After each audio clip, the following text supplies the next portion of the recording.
Hello and welcome back to another episode of Fully Booked, the Hidden Gems author podcast, in which Craig Touch and myself chat some of the interesting figures and leading lights of this crazy industry of writing and publishing.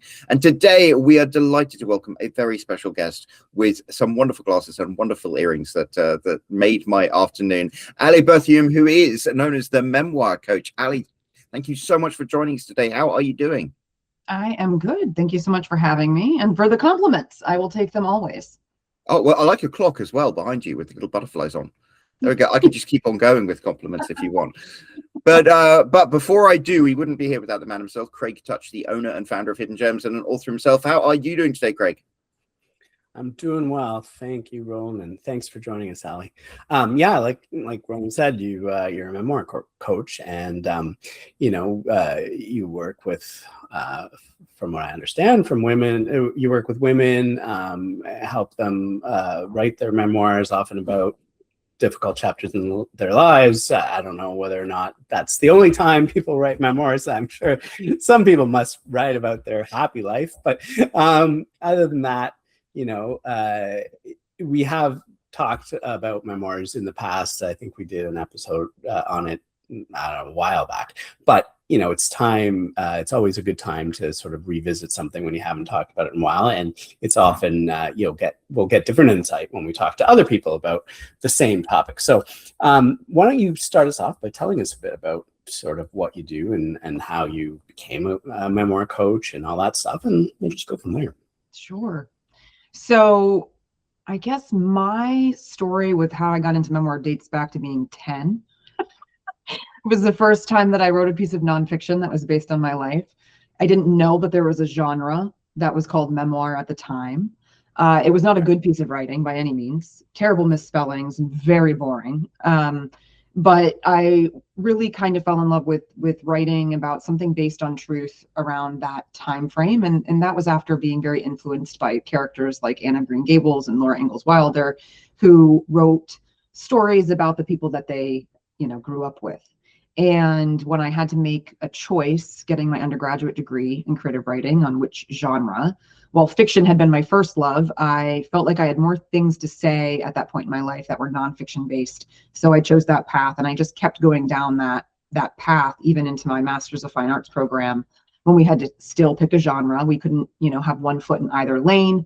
They really wanted us to kind of specialize and really throw ourselves into learning a particular form.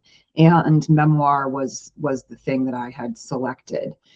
It was a very much a winding road to get from a Master's of Fine Arts to running my own business and finally doing the thing that I feel put here on the earth to do, which is helping people tell their stories.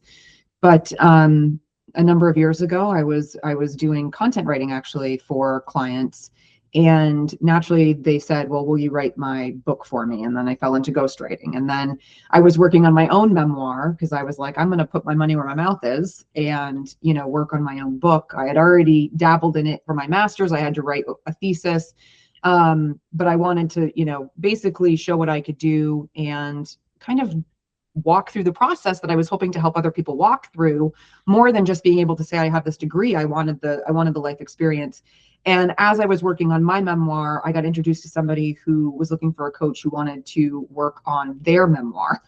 And she took a chance on me, and I fell in love immediately with coaching other people on how to do it, getting to dive into manuscripts, getting to be very intimate with people, because I also have a background in psychology. That was my other major. And I just found these things kind of merged together in this beautiful way, between helping people tell stories, but also just really knowing people and what people have gone through, what people have held on their hearts, the way that our bodies hold trauma, which a lot of memoirs seem to center around. And so it's like a couple of different lives, I think, converged for me in the last few years as I've been on this entrepreneurial path. And so now my sweet spot really is guiding others to write the stories of their lives that are often the hardest ones to speak out loud, the hardest ones to pen to the page. And I do that with a lot of levity, but also a lot of empathy, depth, meaning, and a real strong eye for crafting a good memoir so it doesn't just read like a drab diary entry. Yeah. No, I listen, I get that, because I read don't know. Memoir. What's the difference between a memoir and an autobiography? Is there a difference? Oh my gosh, there is such a difference. I'm so glad you asked. Okay. Because people get this wrong a lot. I think where people get confused, right, is that both memoir and autobiography are the author writing about their own life, right? But what's different is more stylistic. Autobiography to me reads more as, here are all the facts of my life and I'm presenting them to you in chronological order. It becomes almost like historical text in a way, very much reporting on what has happened in one's life. And we see those being popular when you've got the high enough profile and reputation or credibility in something where other people are interested, right? Politicians, celebrities, right? We have this kind of, as readers, this fascination with extraordinary people who have done extraordinary things, right? So autobiography works really well for those people. Memoir is actually, better off following fictional principles and craft devices so that the book reads more like fiction and getting sucked into the story and what the story means and what the author has experienced in life than it is to just know everything that's ever happened to that one person. So a lot of memoir is really fixated or focused on a particular container of time in that person's life and what that meant to them, what they learned, how they transformed, what that journey was. Whereas autobiography is kind of spanning from birth till, where they are now or death, if they're much later on in their years. Okay, well then I think I learned something. I don't think I knew that. No, neither did I. I was like, okay, well then I definitely haven't read too many memoirs, but I've read more autobiographies. Yeah.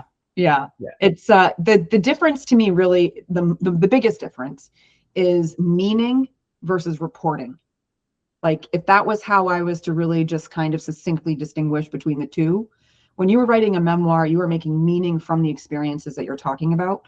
When you're writing autobiography, you're reporting on the facts. It's the who, what, when, where's, and why's, right?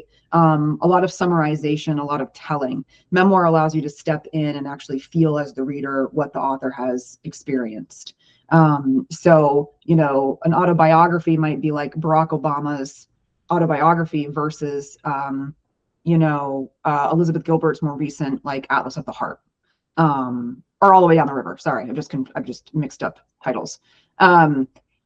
She's really talking in that recent memoir about her relationship with a woman in her later years after marriages and divorces, right? Whereas like an autobiography on Barack Obama would be covering, when he was born, all of the different steps in his political career, right? They're interesting, but to very different readers, right? Because they're exploring very different things.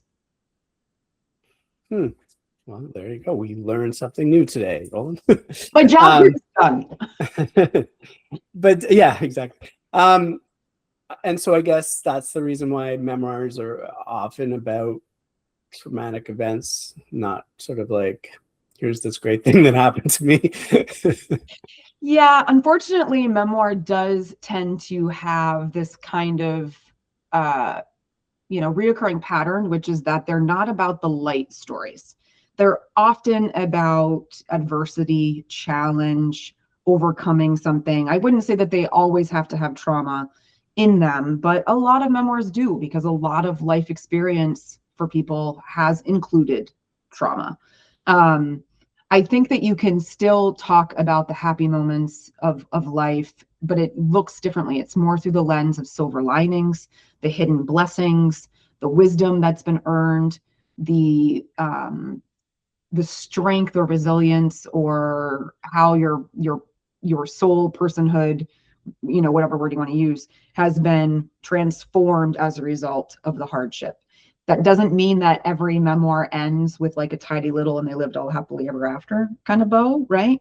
Sometimes our coming to the new normal of our journey is really getting to acceptance, or simply getting to a place of, this particular relationship ended. Doesn't mean that there's maybe not one in the future, right? But when you're crafting your story and you're determining what you're going to share and how you're going to share it, there has to be kind of a beginning and there has to be an end. And the ending needs to kind of wrap up whatever journey you've just taken the reader on, but that doesn't necessarily mean that it's coming with like you know, and then I had all the success, and then I was completely cured, and then all the trauma was gone. You know, it's not as clean as that. But I think that there is something in the human nature where we kind of like to cheer on the underdog. And so if anything, I feel like memoirs are like underdog stories, just in different shades. Well, I mean, you need conflicts to have a good story in any case, don't you? Yes, 100%. Yeah. Yeah. And then, so when you're talking with people about their memoirs, what are the common reasons why they're writing them in the first place? Probably the number one reason that I hear over and over and over again is they want to help one other person who might be going through the thing that they already went through feel less alone. So there's a lot of kind of mission-driven, impact-driven motivation. I don't want that other person to experience the grief and complexity that I went through in losing my son to accidental overdose.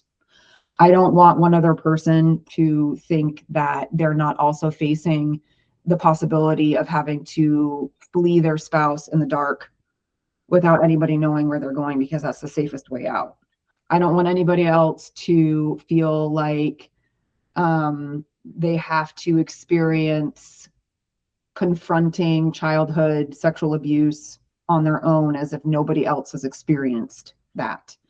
And so when you kind of start to peel back the circumstances or the situational factors of a person's experience, there's usually like this universal thing that connects to a lot of other people. Either other people have experienced something like that, or the feelings that that experience evoked, the lack of safety, the lack of control, the helplessness, the longing, the loss, those are human emotions or universal elements. It's what makes the memoir connect to the reader, even if the exact life experiences aren't identical. You know, I might not have ever had to flee a relationship in the middle of the night, but that doesn't mean that I haven't had maybe a relationship where I've felt unsafe or small. I can relate to those underlying feelings of that person's experience, even if it's not my own. Right. And then are there people that write them for other reasons? Like I think you had mentioned something about, business owners and entrepreneurs that might write them when we were talking about this sort of offline. But what would be sort of the reason why, I guess, other people might do it? Is that like, because that seems to me almost like more of an autobiographical angle that they might want to write that about, but maybe it's as a way to sort of pull people into whatever it is that they're trying to sell.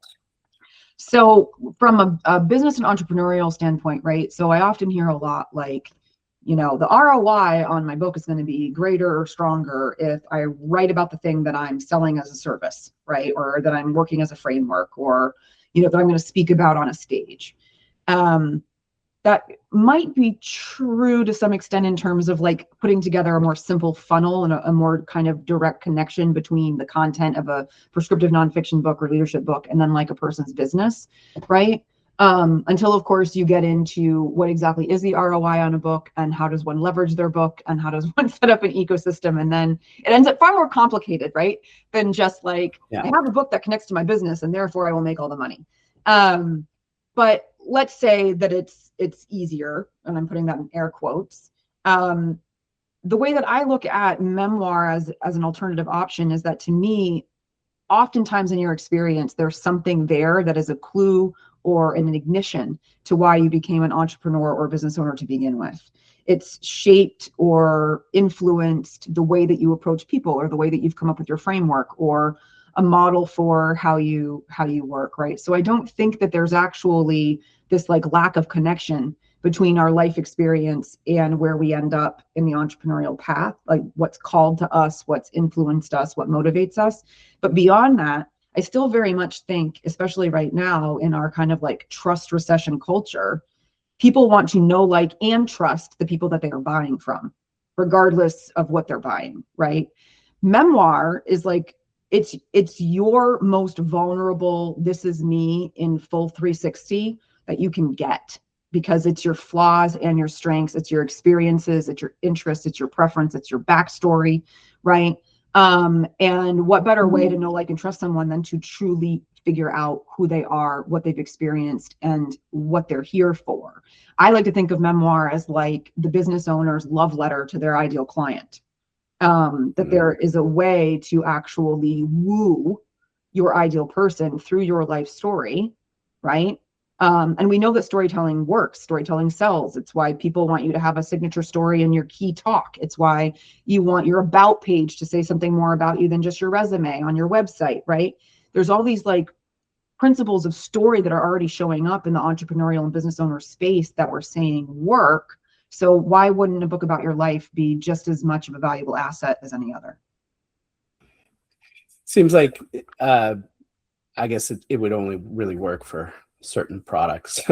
You're probably not going to have somebody who's just selling some, fun little consumer device, really getting a lot of benefit out of their memoir. But somebody like Anthony Robbins, it makes more sense to be telling your story, because that gives you sort of that, the cachet of like, oh, this is why you're good to teach me about doing whatever it is you did. Right. Yeah, there should always be a strategy and an intention, behind it. I find that a lot of the people who are leading with, I want to write a memoir, right? They're in it for the impact, the mission, and the legacy to begin with. If they're a business owner or entrepreneur coming to me and saying, well, so-and-so told me that it's time that I write a book.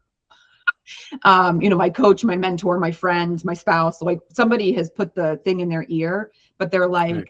I know that it would make sense to go this direction, but I'm also kind of compelled to tell my story. So I could go that direction, right? Then it becomes more of a question for me of what do you want the book to do for you and for your reader on the other side of it? We need to filter down what choice to make, because they're not equal choices, right? We need to understand the end game in order to understand where to start. And I think that's where people get into trouble kind of when they choose to write a book in general, is they kind of sit down and they just start drafting, but they haven't really thought about the economics, the ROI. What do they want the book to do? Have they built the platform? Do they know who their reader is? Like, I feel like there's all these things that should be decided or thought of before drafting actually occurs, that oftentimes doesn't, because, people are like, well, I know what I'm talking about. It'll be easy. Like I've had 25 years of experience in this one industry. Like I'll just sit down and regurgitate it into a document and it'll be fine, or, I've got 25 years of experience in me. I'll just go write about my life and it'll be fine. And oftentimes those people who are flying solo, it doesn't end up being fine. In the end, those manuscripts end up a mess. Yeah. I mean, I think a lot of people think that writing a book, even a memoir or any type of book, is just you write the book. And it's like, no, actually, as it happens, that's just part of the equation. Right. Please slow your roll. Let's come back here and get a little centered and a little organized with their thoughts and ideas. Yeah. Yeah. And I mean, we've talked about this before, where people often will come to us and after they've written the book, and they're looking for advice on sort of, where to go from there. And one of the first questions I always ask is, what is your intention with this book? Like, what are you looking to get out of it? Because it's not always make more sales.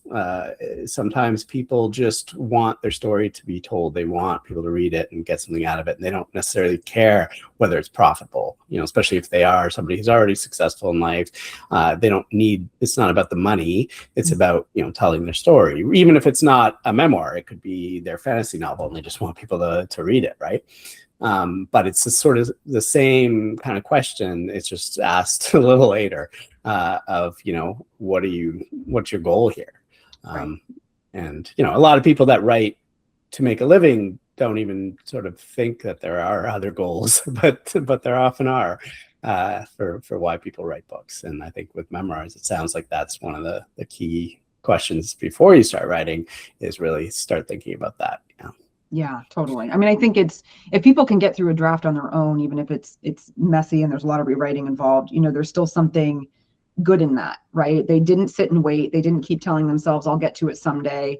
They at least took the initial crack at I call it draining the well, like getting everything kind of out of their brain and onto the paper. So there's something to deal with. So I don't want listeners to think that it's like a completely futile or useless effort to sit down and kind of just go onto the page, but it will become more of a problem if you don't kind of then sit and think about, where do I go from here, and start to kind of filtrate and chisel away, like what doesn't belong, what does belong. And you can't really get to either of those things without thinking about why and what and who, right, at the end of the day. And I love to work with the people who are like, I just want to do this because it's meaningful to me. If it does well, great. Or if I have 100 readers or 1,000 readers or 10,000 readers, great. I find that the people that are a little bit more dedicated to just like, I need to do this and I want to do it really, really well, actually end up doing better because they're not necessarily attached to some sort of external marker of somebody else's definition of success. Right. And I think, at least in my experience, when it comes to people looking for, reviews, looking for to promote their books, things like memoirs are a bit tougher because they are very specific to their audience. You pretty much, you're selling it to a very set group of people, whereas fantasy novel, romance novel, it's a much wider group, right? And sure, there's people that aren't going to necessarily want to read that kind of fantasy or that kind of romance, but it's a much broader group.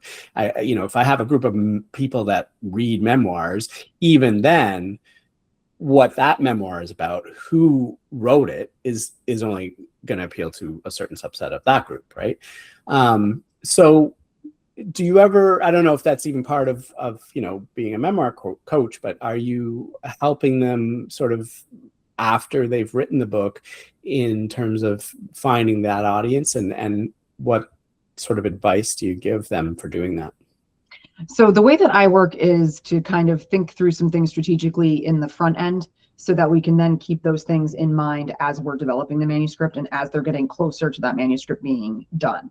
So I don't want to be asking the question midway through the manuscript, what are you hoping to do with this? Or who are you trying to serve? Or what audience would appreciate this book the most or resonate with it the most? I want to know those things in the beginning so that we're thinking about that audience as we're developing the manuscript, right? The manuscript ends up being better, I think, even though it's your life and it's your experience, like you still need to be having in mind the person who's going to receive it on the other end and what you want them to do with it. Right. And that makes the manuscript better when you're writing to somebody specific rather than, everyone. Right. Again, in air quotes. I hate that. Who's your book for? Everyone. No, it's not. Stop that. Let's be a little clearer here. There are demographics and psychographics and all kinds of things to think about. But the other thing, too, is like in that question of like, what do you want to do with it? And what are you willing to do for it? Meaning, what are you willing to do to promote the book on the other side? Right. Knowing that memoir is kind of a niche thing, knowing maybe what kind of audience size you already have, knowing what you're hoping to do with it, right? And then that list can grow and evolve as we're getting going and as we're drafting, but at least we have a starting point to kind of work towards. And as they're developing the material and developing the manuscript, then they end up thinking of like, oh, there's this other kind of like group that I hadn't thought of that now that I'm writing about X, I realize might be interested. And so we're kind of doing that education and that conversation and strategy work kind of throughout the engagement. And then as they're starting to shop publishers, because most of my people tend to choose self or hybrid approaches, we're looking at what are the publishers going to bring to the table in terms of also helping them kind of take that work that we've begun of thinking about audience, thinking about where to use the book, where to promote the book, and how are they going to kind of keep helping that author refine where are they going to show up, where are they going to cultivate the audiences, where are there people at who really need, this book. And I've seen authors do some interesting things, using their memoirs in terms of what types of groups or organizations or speaking engagements or starting their own podcasts. It varies depending on what the person wants to do, but I try to kind of light that fire early on, continue to stoke it throughout the process, and then do a really good handoff with additional experts who can continue to help them get that kind of success. Yeah, it seems like it's more of a specific book takes you in a different set of directions for promotion than a standard fiction novel where you'd be like, okay, well, here's some newsletters you can go put it in, set up a Facebook or an Amazon ad and away you go, right? It sounds like, you have to pretty much like, where are the people that are, suffering from this type of trauma? Where do they hang out? How do you reach them? What are the podcasts that they listen to? What are the, Facebook groups that they're part of? And then you sort of get involved in those and then sort of try to, I guess, get your reach that way and hope that it spreads word of mouth. Yeah, well, and that's why understanding what your memoir is truly about, like I mentioned earlier, right, about making sure that it's meaningful and that it resonates with an audience. When we write a book that's like, I was born on a Tuesday, and then when I was 5, and then on my 10th birthday, right, that doesn't resonate with anyone. That's just facts. Not every single memory or life experience that you think was memorable is going to be memorable to the reader. You have to figure out, what exactly are you talking about? Why do they care? What is that meaningful connection to them, right? So that they can see themselves in the story. And then when you've got that universal factor, that then helps you to figure out, now where do I go to promote that, right? So, one example is, I had a client, Susan. She wrote a memoir about navigating, the loss of her son after an accidental overdose. And she realized how stigmatized it was to have a son die from drugs, and to face kind of like these very flippant, insensitive remarks culturally around opioids and drug pandemic and overdose, and she felt a lot of shame, and so she hid the reason her son died for a number of years before she was open about it, right? But she's now found herself, she's at libraries, she's at grief groups, she's at hospice centers, she's at places that specifically deal with substance abuse disorders, or just educating on the fact that, like, she wasn't aware that her son had any kind of addiction. She thinks that he was partying and something was laced with something else, and it was a fatal dose. So what do you do in those instances, right?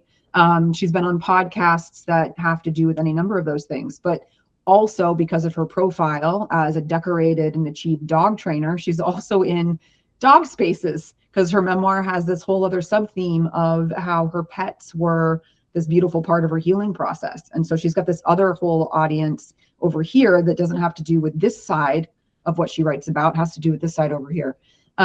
So yeah, niche down for sure. But in memoir, you have to really know what you're talking about to find the audiences. When you don't have that meaning, you don't have those thematic threads, you're writing the diary entries, or you're trying to like give yourself the therapy by writing everything down and processing everything, and you're calling it a memoir, that's where you're really going to miss the mark. And that book ends up being for no one specifically.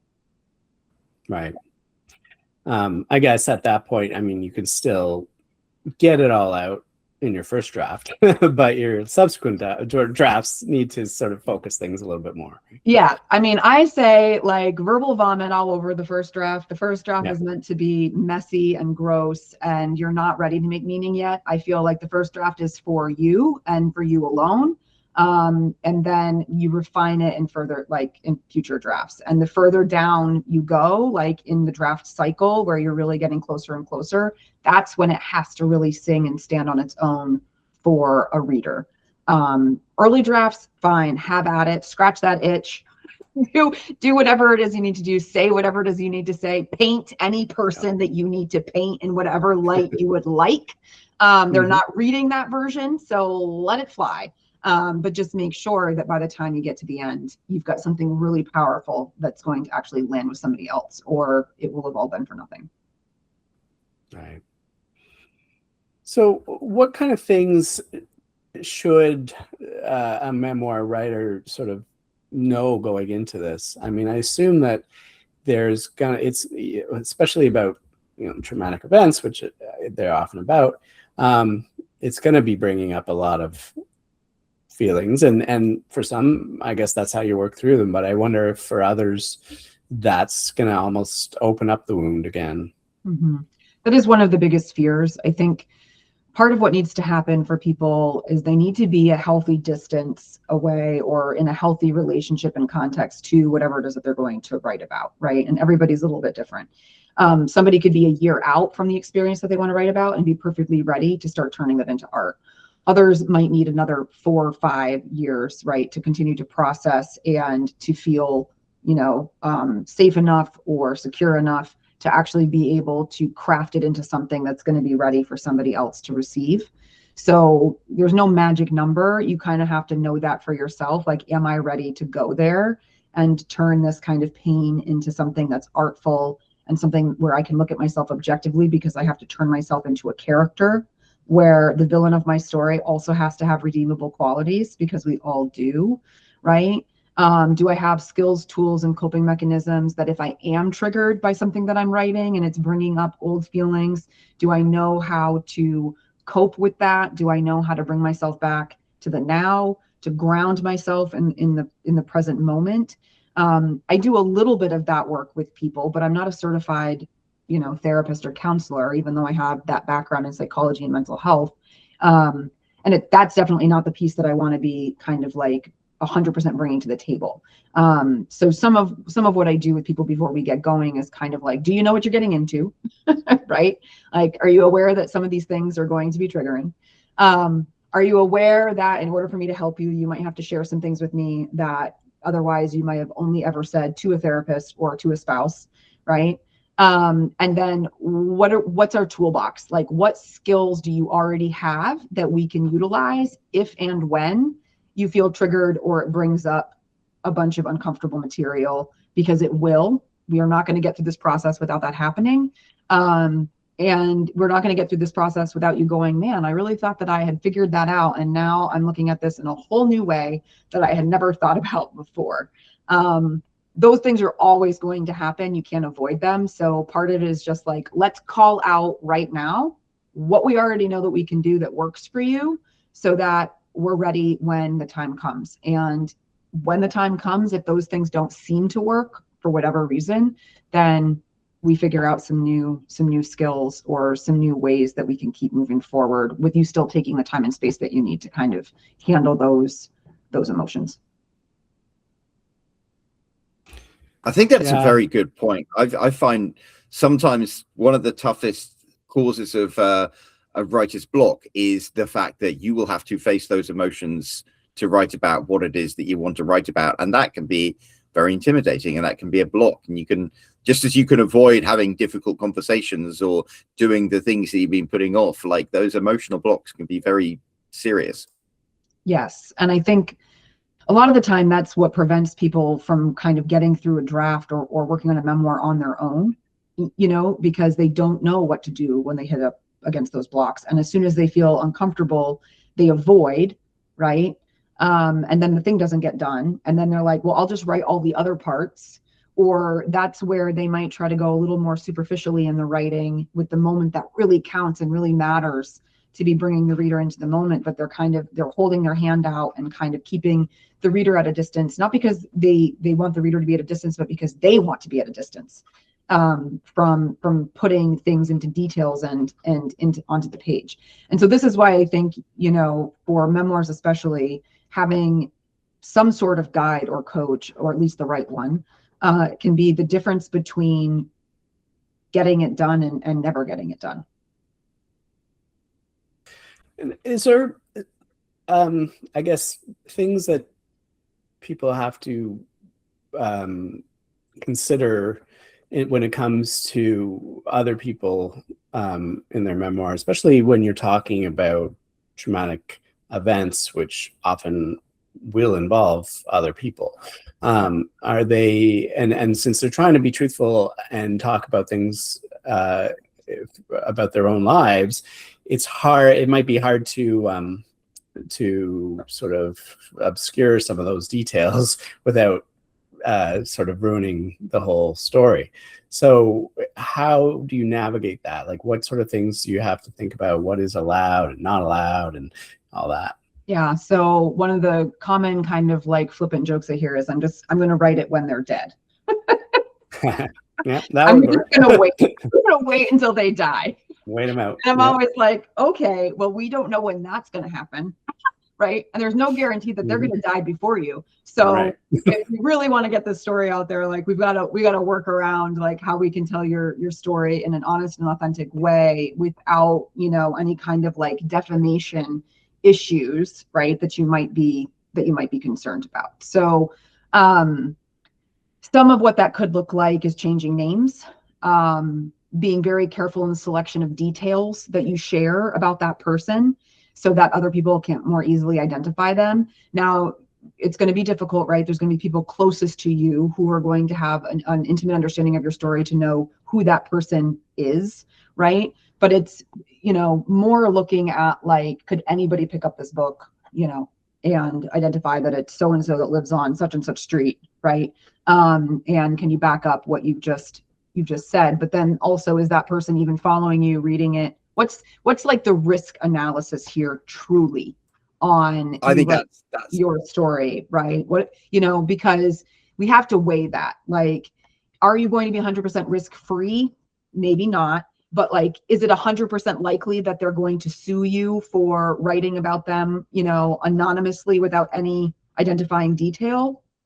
Also not true, right? So what I do is I help with like choosing details carefully, renaming potential people, thinking about what exactly we're sharing or how we're saying it. A big thing with writing about others or other situations, right, is really making sure that you're putting things in your own perspective and opinion.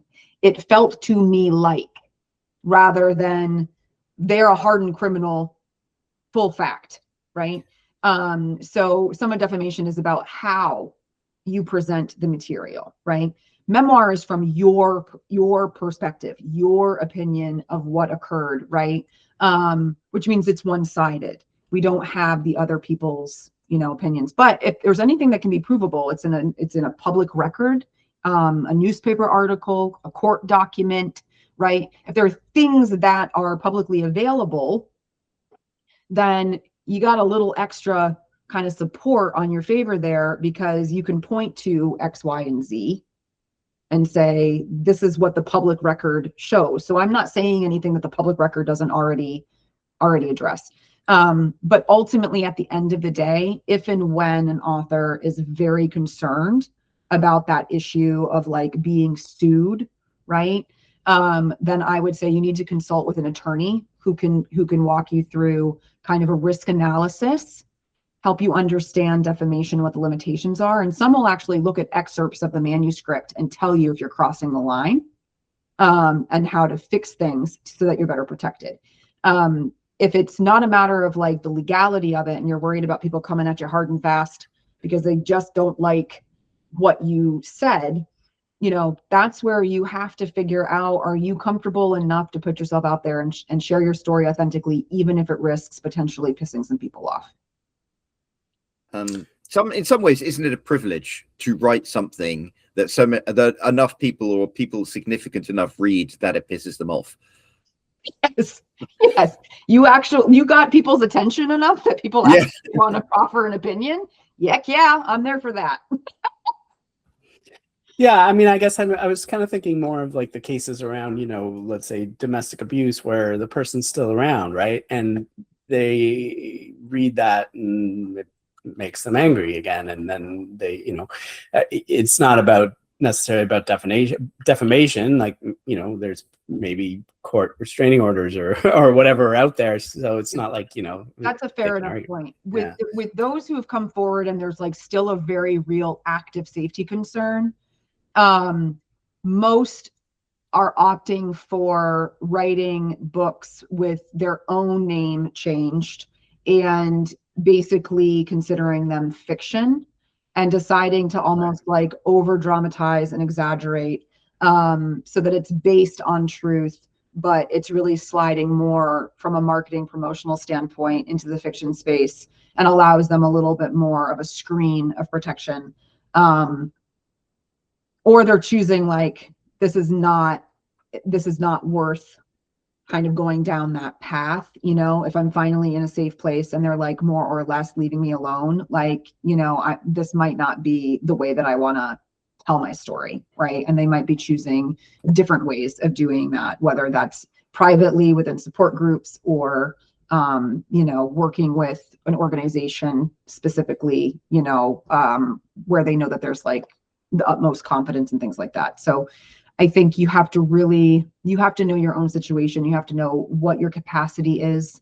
You have to understand what the likelihood is of some of these other players maybe that are involved. Another one that comes up a lot is like parents, like real hard dynamics with parents and their parents coming back to them. But a lot of the time I feel like when the conflicts with the parents, a lot of these relationships are already estranged and they're not even communicating with those people anymore. And so it's hard to know, like, are they following you? Do they even know that you're going to be writing a book?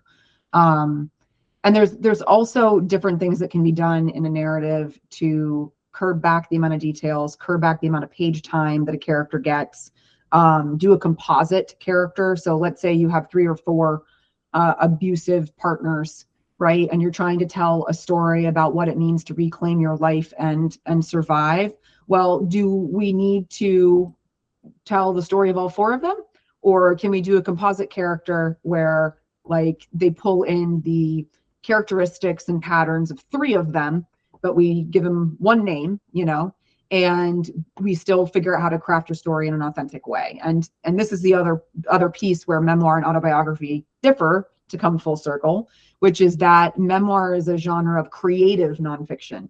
It allows you an ability to be a little bit more exaggerative of the way that you share the narrative, as long as you're still holding to the truth or essence of the experience, right? Autobiography is a little bit more hard and fast. Like, we want to be able to verify dates and facts and, you know, when things happen in the order that they happened. Memoir, you're still shooting for truth and as much verifiability as you can, but there is kind of this built-in, like, you have creative license on how you want to tell this story and bring the reader into this experience.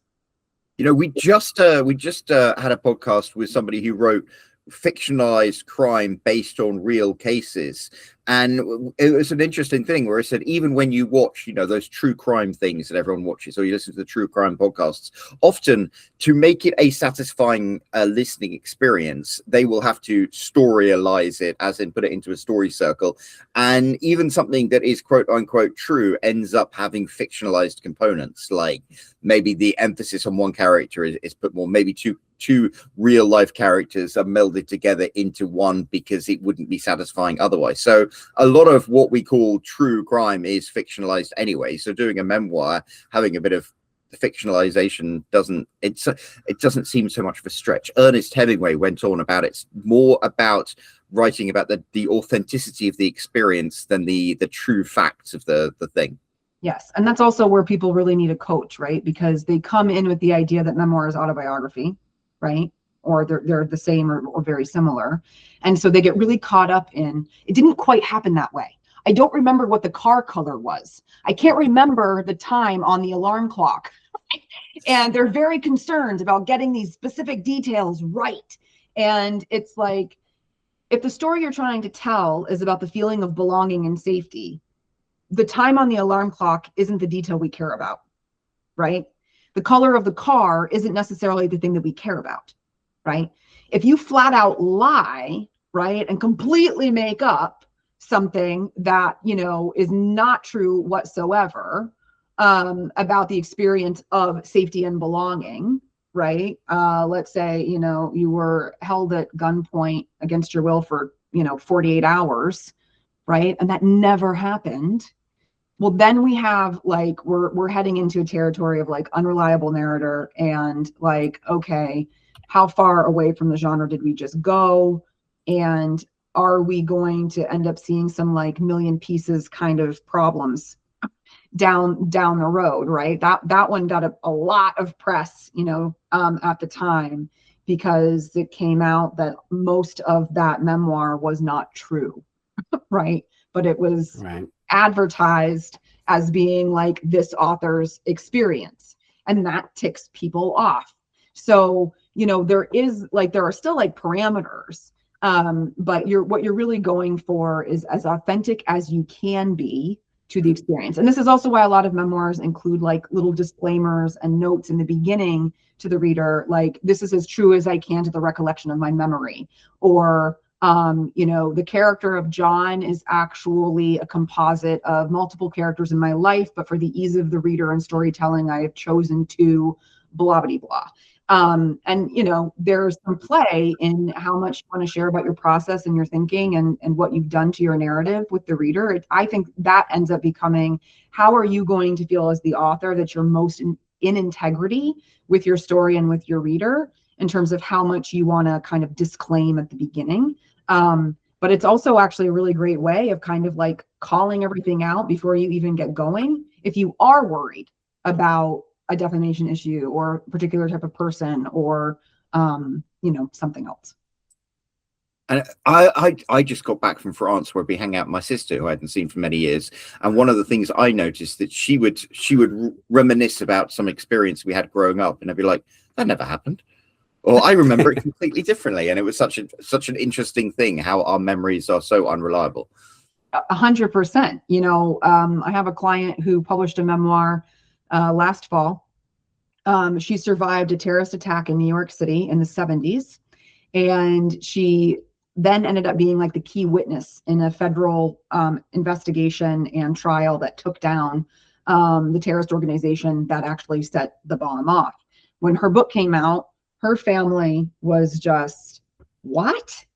That's not what I recall about immediately after the bombing. And she's like, don't mess with what I remember about, like, I was actually a survivor of the bombing. So don't tell me how like this, you know, happened afterwards. My experience of that and your experience of that as older siblings who weren't in the home is very different, right? But it's so true of our reality. You know, my perception, your perception, and Craig's perception of the same moment are going to be vastly different from each of our own positions, what we bring from our values, our beliefs, our backstory, right? It doesn't mean that any one of us is wrong, right? It just means that our perception of that reality is different. Absolutely. Yeah, and I think it's important to include sort of those disclaimers anyways, just so that, you know, if you did get a fact wrong, or there was something that seemed unimportant that you know, changed inadvertently or not, people aren't going to come back to you later and be able to say, well, you know, obviously this was all fabricated because I can prove that, you know, the car was blue and not red. So who knows what else you're making up, right? Like, as long as you can say, you know, listen, there's certain things I didn't remember, but, you know, the main facts are the case, are right. True. And, you know, or maybe, you know, I might have changed this character, some of the details of this character, so they wouldn't be recognizable, so that later people will be like, well, that never happened, so we know it's all fake, you know. Yeah. That sounds like a good strategy overall.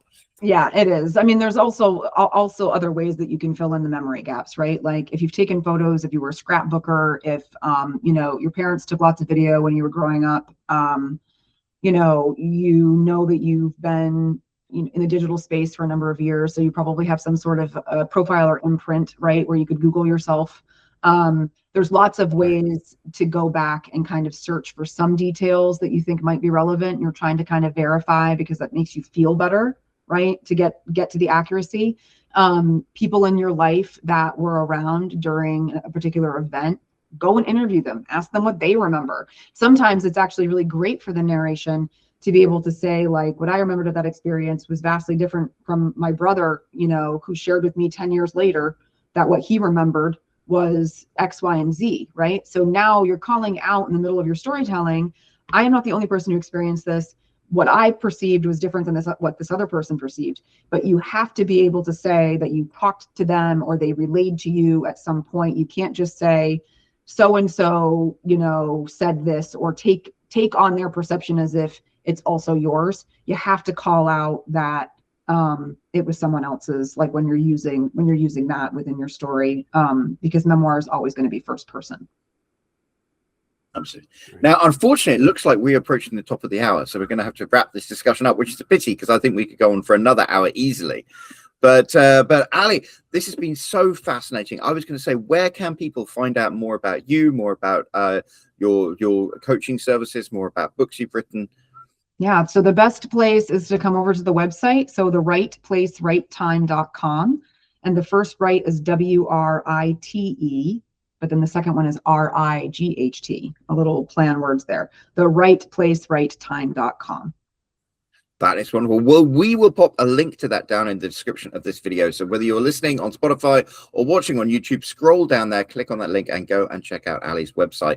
And while you're there, you will pass that big empty comment section. So make sure you leave Ally a comment and let her know how much you enjoyed everything that she shared with us today. And also maybe mention some of your favorite memoirs, which are different from autobiographies. There we go. Our fun fact that we learned today.